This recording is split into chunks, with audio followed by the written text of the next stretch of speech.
brains. Here's a story. It's an old Jewish story, and I adapted it from a retelling by Howard Schwartz. It's about two different folk who had enough brains for lots of people, and this is how it goes. No one could deny that King Solomon was wise.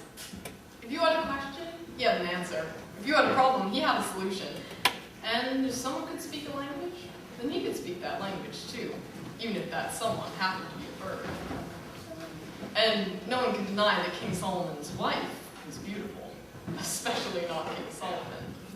So when she asked him for a gift, what could he do? Anything, he said. I want something that no other woman has ever had before. I want a palace made entirely of bird beaks. A promise is a promise. My love, a palace of bird beaks shall be yours. That very day, King Solomon called forth all the birds in the world, and he ordered them to come to his palace, prepared to sacrifice their beaks. Hardly a day had passed when they began to arrive. First the fastest and the strongest, the eagles and the hummingbirds. But then the people could hear the whirring of thousands of wings, and the birds began to come in all colors, all types, all sizes. So many that their wings obscured the sun and turned the day into night. It wasn't long before they'd all flocked to King Solomon's palace. The birds were terrified to give up their beaks, but a promise is a promise. They were loyal to their king. This remarkable king could speak their own language, and if he needed their beaks, then what must be must be. There was still one bird, however, who had not yet arrived. The hoopoe was a little creature with a bright yellow breast, black and white feathers, and a fine pointed beak. King Solomon grew impatient. Where is the hoopoe? Bring her here and let her be first for keeping us waiting. When the hoopoe was brought before him, he gave her a hard look. Where have you been? I beg your pardon, your majesty. I have flown to the far ends of the earth, and I've seen much throughout the world that has given me some little wisdom. Please, give me a chance to prove I've been doing more than just dawdling. If you can answer 3 riddles correctly, then punish me as you will. But if you cannot answer them all, I ask you set me free. The birds twittered amongst themselves. Not only that had the hoopoe dared to bargain with the king, but she'd also challenged his renowned wisdom. But Solomon was impressed by her courage. Go on. Here's the first riddle. Tell me, your majesty, who is it who has never been born and has never died?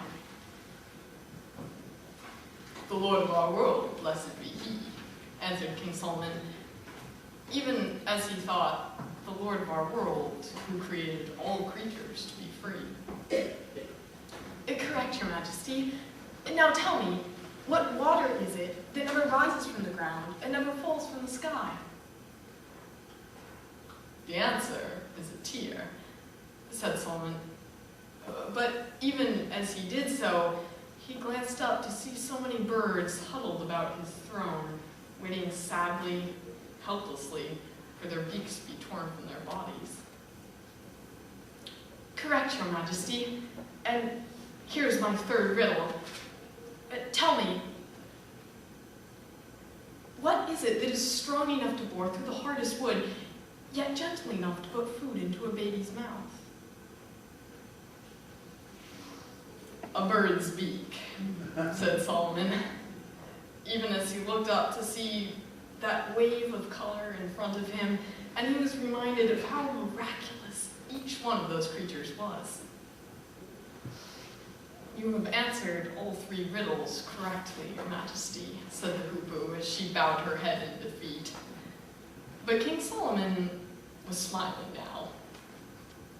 Little one, I am known throughout the world for my wisdom, and yet it is you who are wiser than I. I had no right to promise your beaks. return home with my blessing. The birds twittered joyously amongst themselves, and King Solomon waited for it to become quiet enough so that he could continue.